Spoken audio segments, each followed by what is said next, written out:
За тэгэхээр энэ дээр үл яг энэ их хурлын гишүүдийн гаргасан санал гэхээсээ илүү 100 мянган иргэний гаргасан санал учраас дахин тодруулж байгаа. За өмнөх засгийн газар хэтэрхий хийсвэрээр төсөөллөөд худлаа амлаад энийг хийчлээ гэж ойлголоо. За тэгвэл энэ удаа танах одоо дахиад хийхдээ бид нар хамгийн том төсөл мега төсөл маань хүн гэж ярьж байгаа шүү дээ, тийм ээ? Хүн иргэд. Тэгвэл энэ иргэдээ дахиж ингэж битгий хуураарай.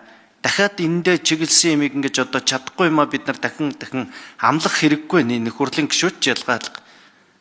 Тэгэхээр нэг баталсан юмаа баталсан чигээрээ явуулжээ. Тэрэндээ таарсан юмаа хийх ёстой. Тэгэхээр би үл энэ дээр бол өнгөрсөн засгийн газар бол маш том алдаа гаргасан юм байна гэж ойлголоо. Энийг бол иргэддээ ч хэлээ. Энэ өнгөрсөн засгийн газар алдаа.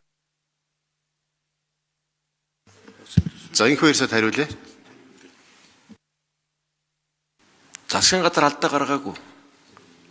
Энэ нэмэгдлүүд бүгд улсын хурал дээр улсын хурлд өргөн барьсан төсвийн хилцүүлэг үеэр л гарсан. Эхлээд бид нар чинь нөөтийн асуудлаа эдийн засгийн идэвхжүүлэх орлогын талаасаа явж исэн чинь гинт бусад зардлууд